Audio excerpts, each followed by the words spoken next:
Imaginez une gamine de 14 ans, enceinte, seule dans une salle de bain crasseuse de New York, le cœur qui bat à 100 à l'heure, les mains tremblantes autour d'un verre rempli d'un mélange improbable, whisky bon marché, eau de javel, bicarbonate de soude, un peu de crème pour la peau, tout ce que les copines du quartier lui ont soufflé comme remède. Elle boit, tousse, vomit, pleure, espère que ça effacera tout, que le problème disparaîtra comme par magie. Rien. Juste la nausée, la honte, la peur. 50 ans plus tard, cette même gamine, devenue femme, brandit un Oscar doré devant des millions de téléspectateurs, anime tous les matins l'émission la plus regardée de la télé américaine, pèse plus de 100 millions de dollars, et son nom est connu dans le monde entier. Whoopi Goldberg. On la voit rire à gorge déployée, clasher les invités sur The View, briller sous les projecteurs d'Hollywood, incarner des rôles cultes comme dans Sister Act ou Ghost. Mais derrière les lunettes rondes perchées au bout du nez, derrière le sourire XXL qui illumine les plateaux, derrière la voix rauque et l'humour noir qui désarme tout le monde, se cache une vie qui aurait pu briser n'importe qui d'autre. Une vie faite de drogue dure, d'avortements clandestins, d'aide sociale, de phobies paralysantes des avions, de sepsis à 30% de chances de survie, de pertes familiales déchirantes, de scandales amoureux, de diagnostics tardifs, de combats pour les droits des femmes, de business de cannabis médical. Et pourtant, elle est toujours là. Debout. Plus forte que jamais. Plus drôle. Plus vraie. Aujourd'hui, je vous raconte l'histoire vraie, brutale, parfois dérangeante, souvent bouleversante, mais profondément inspirante de Whoopi Goldberg. Attachez vos ceintures, ou plutôt, prenez le bus, parce que Whoopi, elle, a mis 13 longues années avant de remonter dans un avion après un traumatisme qui l'a marqué à vie. C'est parti pour un voyage dans le temps, dans les coulisses d'une légende vivante. Avant de plonger dans le vif du sujet, abonnez-vous et activez la petite cloche juste en dessous que cette histoire mérite d'être partagée, et vous ne voulez pas rater la suite, ni les prochaines vidéos sur d'autres icônes qui ont transformé la douleur en triomphe. Karen Ellen Johnson. C'est son vrai nom de naissance. Mais vous la connaissez sous le nom de Whoopi Goldberg, un pseudonyme qui sonne comme une blague, et qui en est une, en partie. Née le 13 novembre 1955 dans un HLM de Chelsea, à Manhattan, New York, elle grandit dans un environnement modeste, entre une mère infirmière débordée, Emma Harris, qui travaille dur pour élever seule ses 2 enfants, et un père pasteur, Robert Johnson, qui disparaît de la vie de la famille quand Whoopi n'a que 2 ans. La petite Karen passe ses journées à regarder la télé, à imiter les acteurs, à rêver d'un monde plus grand que les 4 murs de son appartement exigu. À 8 ans, elle monte déjà sur les planches dans des pièces de théâtre de quartier organisées par le Hudson Guild, un centre communautaire.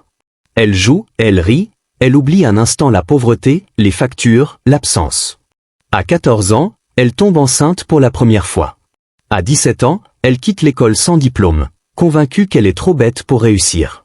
À 18 ans, elle est accro à l'héroïne, vit dans la rue, expérimente tout ce qui passe. À 19 ans, elle devient maman d'une petite fille, Alexandria. À 34 ans, elle remporte l'Oscar de la meilleure actrice dans un second rôle pour son rôle bouleversant dans La couleur pourpre de Steven Spielberg. Et à 69 ans aujourd'hui, en 2025, elle co-anime toujours The View, l'émission phare d'ABC, en touchant entre 5 et 6 millions de dollars par saison selon une estimation de Variety en 2016, et probablement plus aujourd'hui. Comment passe-t-on des trottoirs crasseux de New York au plateau doré d'Hollywood? Comment transforme-t-on la honte, la douleur, la dépendance, les échecs en force, en succès, en héritage qui inspire des millions de personnes? C'est ce qu'on va découvrir ensemble, chapitre par chapitre, avec des sources solides, interviews dans le Washington Post, Le Guardian, Ebony, People, des extraits de son livre The Choice We Made, de ses mémoires Bit and Piece, des tribunes qu'elle a écrites, des épisodes de The View. Pas de rumeurs, pas de ragots, que des faits vérifiés, des citations directes, des dates précises. Et on commence par le plus gênant, le plus drôle, le plus emblématique, son nom. Whoopi Goldberg. Le nom sonne comme une blague de stand-up. Et c'est un peu le cas. Vraiment. Dans une interview accordée au Washington Post en 1984, alors qu'elle commence à percer sur la scène théâtrale de New York, Whoopi lâche une bombe. Seule ma famille proche et mes amis les plus intimes connaissent mon vrai nom. Pourquoi ce secret? Parce que Karen Johnson voulait une double vie bien tranchée. Dans la rue, sous les projecteurs, elle est Whoopi, la star excentrique, la comédienne déjantée, la voix qui fait trembler les salles. À la maison, dans l'intimité, elle redevient Karen, la mère, la fille, la femme ordinaire qui fait les courses, qui élève son enfant, qui paie les factures. Elle explique avec son franc-parler habituel, je peux rentrer chez moi et vivre comme cette autre personne. Même si je ressemble à Whoopi Goldberg dans la rue, je peux sortir mon permis de conduire et dire « mais je ne le suis pas ». C'est une stratégie de survie dans le monde impitoyable du show business, où la célébrité peut vous bouffer vivant. Mais d'où vient exactement le mot Whoopi? Pas d'une grande histoire mystique, pas d'un héritage familial noble, pas d'une inspiration poétique. Non. Elle pétait. Beaucoup. Trop. Ses collègues du théâtre, dans les années 70 à Berkeley, en Californie, l'ont surnommé Whoopi Cushion ou le coussin péteur, cet accessoire de farce et attrape qui fait un bruit ridicule quand on s'assoit dessus. Elle raconte avec autodérision, d'abord c'était Whoopi Cushion, ensuite c'était en français, comme Whoopi Couillon, parce que ça sonnait plus classe, plus théâtral. Sa mère, Emma, une femme droite, pieuse, infirmière de métier, est horrifiée quand elle entend ça. Elle prévient sa fille. Personne ne te respectera avec un nom comme ça. Tu veux être prise au sérieux? Change. Whoopi écoute. À moitié. Elle garde Whoopi, mais ajoute Goldberg. Pourquoi Goldberg? Elle dit vaguement, c'est dans la famille, quelque part, comme un cousin lointain, comme Rip, vous savez. Rien de juif, rien d'officiel, juste un nom qui sonne bien, qui claque, qui évoque Hollywood, les grands producteurs, les légendes du cinéma. En 1991, le soir des Oscars, quand elle monte sur scène pour recevoir sa statuette pour la couleur pourpre, elle remercie avec un clin d'œil ses ancêtres juifs imaginaires. La salle explose de rire. Elle rit avec eux.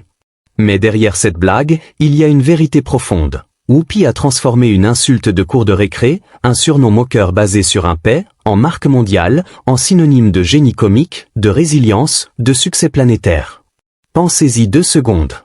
Combien d'entre nous auraient laissé tomber face à une telle humiliation? Combien auraient changé de nom, de vie, de rêve? Whoopi, elle, l'a embrassé. Elle l'a fait sien.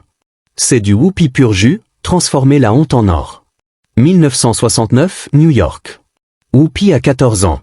Elle est en pleine adolescence, entre les cours qu'elle sèche, les copines du quartier, les premiers flirts. Et puis, un jour, le test de grossesse. Positif. Panique totale. Pas de parents à qui parler, sa mère travaille dur, son père est parti depuis longtemps. Pas d'argent. Pas de plan. Juste la peur qui lui serre la gorge. Dans le livre The Choice We Made, publié en 1992, un recueil de témoignages sur l'avortement par des femmes et des hommes américains, Whoopi partage une histoire profondément personnelle, brutale, qui glace le sang. Elle raconte, je buvais ces étranges concoctions que les filles me racontaient. Quelque chose comme Johnny Walker Red avec un peu de Clorox, de l'alcool, du bicarbonate de soude qui a probablement sauvé mon estomac, et une sorte de crème. Elle essaie tout. Les remèdes de grand-mère dangereux, les potions improvisées, les conseils murmurés dans les couloirs. Rien ne marche. Elle vomit, elle souffre, elle pleure, mais la grossesse continue. L'année suivante, à 15 ans, elle tombe enceinte une 2e fois. Cette fois, la chance tourne. Grâce à une législation récente qui légalise l'avortement à New York en 1970, elle peut aller chez Planned Parenthood. L'intervention est sûre, médicale, légale. Elle est sauvée. Réfléchissant à ses actions passées des décennies plus tard, Whoopi reconnaît avec une honnêteté désarmante. Je ne suis pas fier de mes choix à 14 ans. C'était dangereux, stupide, désespéré. Mais c'est pourquoi je reste une fervente défenseur du droit à l'avortement légal, sûr, accessible, jusqu'à aujourd'hui. Pour contextualiser, en 1970, avant Roe v. Wade en 1973, une femme sur 4 aux États-Unis avortait clandestinement. Des milliers mouraient chaque année d'infections, d'hémorragies, de perforations utérines. Whoopi aurait pu faire partie de ces statistiques. Elle a eu de la chance la 2e fois. La première, elle a frôlé la mort. Cette expérience la hantera toute sa vie. Mais elle en fera une force politique, une voix pour des millions de femmes qui n'ont pas eu sa chance. Elle parlera ouvertement, sans filtre, brisant le tabou. C'est du Whoopi, prendre la douleur et la transformer en combat. À l'école, Whoopi est perdue dès le départ. Elle a du mal à lire, à écrire, à suivre les cours. Les lettres dansent sur la page, les mots se mélangent, les profs la regardent avec pitié ou agacement.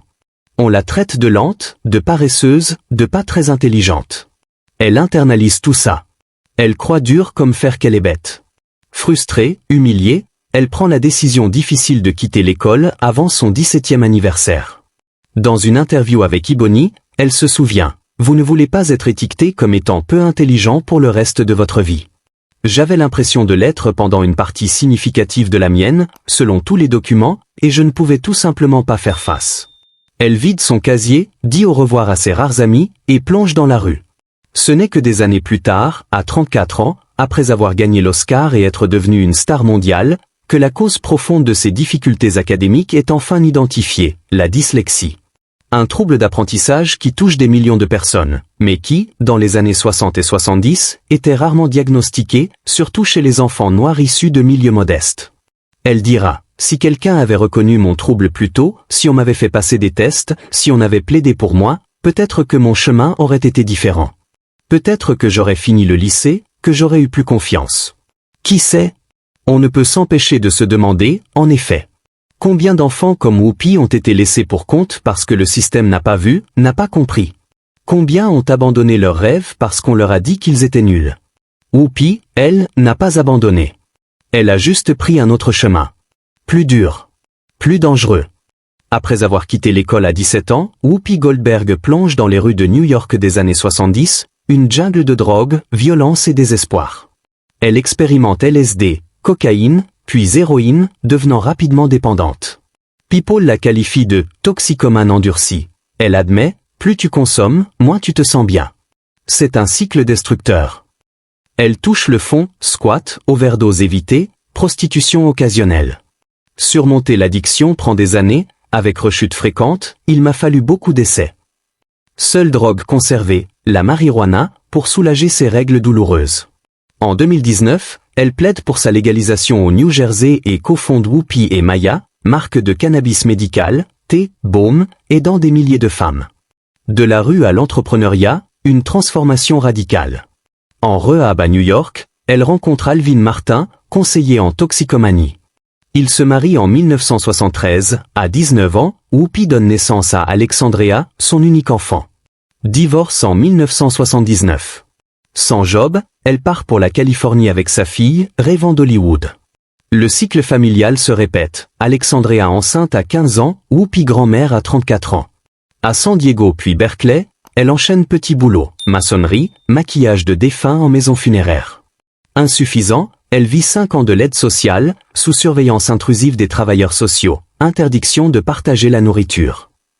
Humiliée, elle rend fièrement son dernier chèque, je n'en ai plus besoin.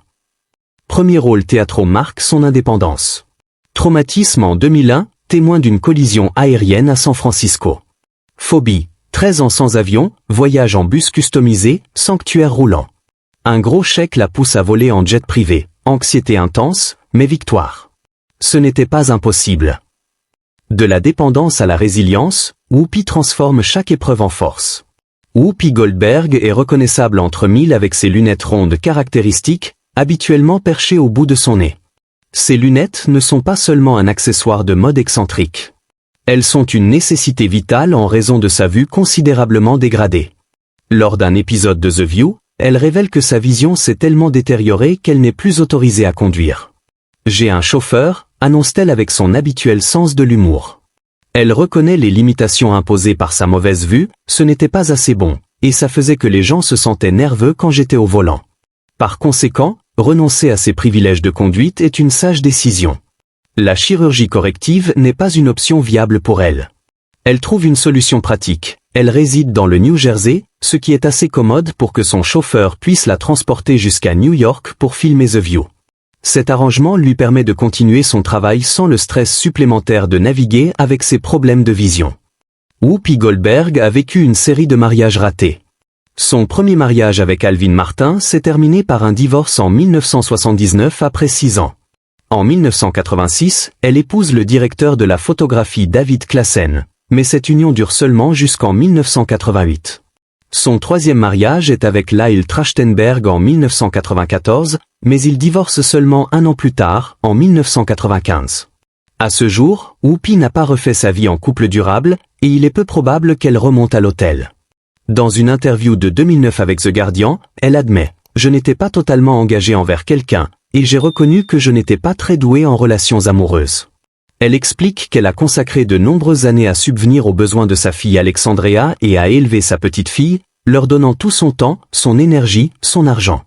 Maintenant, elle sent qu'il est temps de se concentrer sur elle-même. Elle se décrit avec franchise comme égoïste quand il s'agit d'intégrer quelqu'un d'autre dans sa vie. J'aime pouvoir me lever quand je veux, aller où je veux. C'est dur.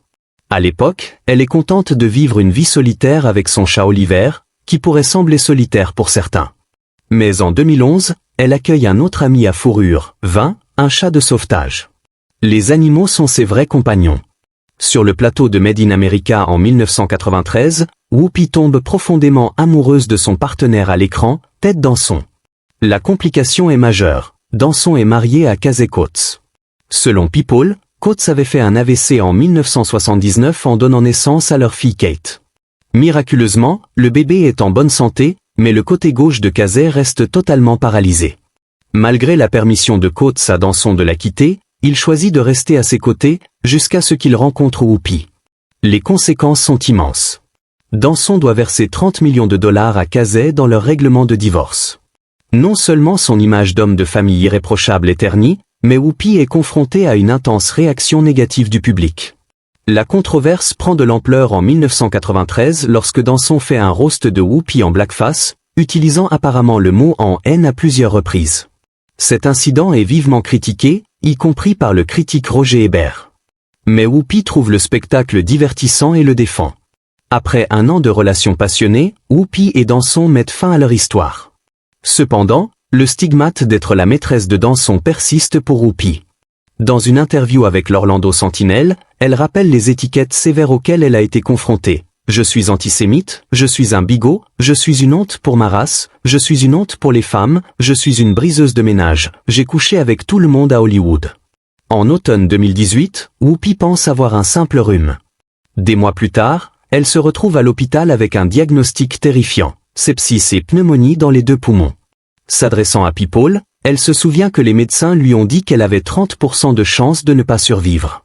Le médecin a dit, « Écoutez, vous n'allez nulle part demain ou la semaine prochaine, car vous êtes vraiment malade. » Pendant son séjour à l'hôpital, Whoopi subit 2 fois une thoracynthèse, une procédure où une aiguille est insérée dans l'espace entre les poumons et la paroi thoracique pour retirer du liquide. Un cathéter est également placé pour drainer continuellement le liquide. Après une pause de 6 semaines de The View, Whoopi revient en mars 2019, bien qu'elle admette qu'elle est encore en convalescence. « Ça m'a vraiment mise à terre, mais je m'en remets », dit-elle à People, reconnaissante d'être en vie. La résilience et la force de Whoopi brillent à travers cette épreuve, et le public est soulagé de la voir aller bien.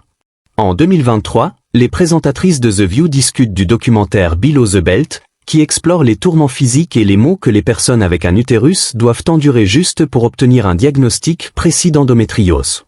Selon l'Organisation mondiale de la santé, l'endométriose est une condition douloureuse causée par la croissance de tissus similaires à celui de l'utérus en dehors de l'utérus.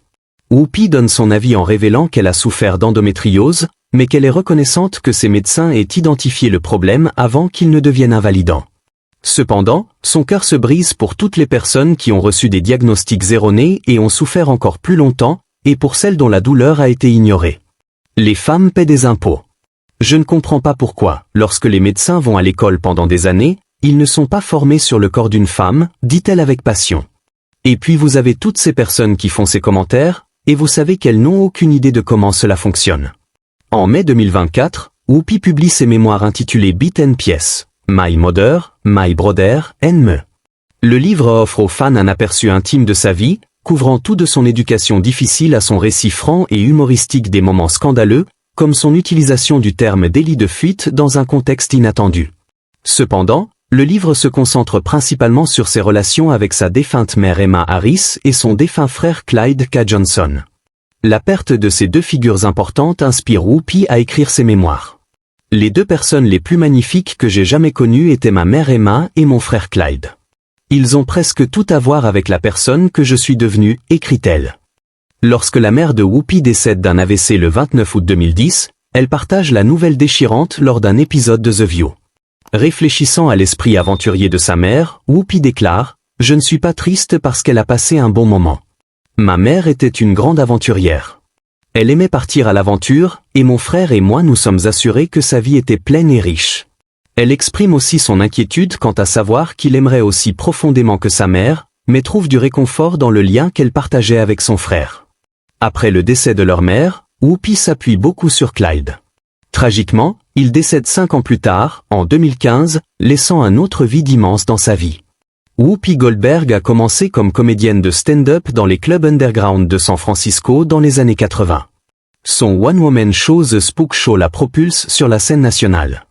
Mike Nichols la repère, produit sa version Broadway, et boum, étoile montante. Puis vient La couleur pourpre en 1985. Son rôle de Sully, une femme abusée qui trouve la force, lui vaut l'Oscar. Elle incarne Oda Mae Brown dans Ghost en 1990, une médium hilarante qui vole la vedette à Demi Moore et Patrick Swayze. Emmy pour son animation, Grammy pour ses albums comiques, Tony pour sa production théâtrale. Elle atteint l'ego, Emmy, Grammy, Oscar, Tony, un club très fermé. Elle anime The View depuis 2007, clashant avec joie sur la politique, la culture, la vie. Elle lance une ligne de vêtements oversized dans les années 90, dubitative mais lucrative. Elle crée Whoopi et Maya pour le cannabis médical. Elle prête sa voix à des animations comme Le Roi Lion. De la comédie stand-up à la comédie cinématographique, de l'animation à la création de mode, cette force multitalentueuse enflamme l'industrie depuis des décennies. Whoopi n'est pas parfaite. Elle a dit des choses controversées sur l'Holocauste en 2022, s'est excusée, a été suspendue 2 semaines de The View. Elle défend Roman Polanski, critique #MeToo parfois. Elle est humaine. Mais elle est authentique. Elle parle vrai. Elle rit d'elle-même. Elle aide les autres. Elle donne des millions à des causes, droits des femmes, LGBTQ+, éducation. Elle a survécu à tout, pauvreté, drogue, abandon, maladie, scandale, deuil. Et elle transforme chaque cicatrice en blague, en leçon, en business, en inspiration. Whoopi Goldberg n'est pas juste une star. C'est une survivante. Une légende vivante. Une preuve vivante que le passé, aussi tragique soit-il, ne définit pas l'avenir. Si cette histoire vous a touché, laissez un pouce en l'air, commentez votre moment préféré, le non-Whoopicution, les avortements, la phobie des avions. Abonnez-vous pour plus de true stories sur des icônes qui ont tout surmonté. Et rappelez-vous, parfois, le coussin péteur devient la reine d'Hollywood. La gamine qui buvait de l'eau de Javel devient une voix pour des millions. Whoopi Goldberg. Une vie. Une légende. À la prochaine.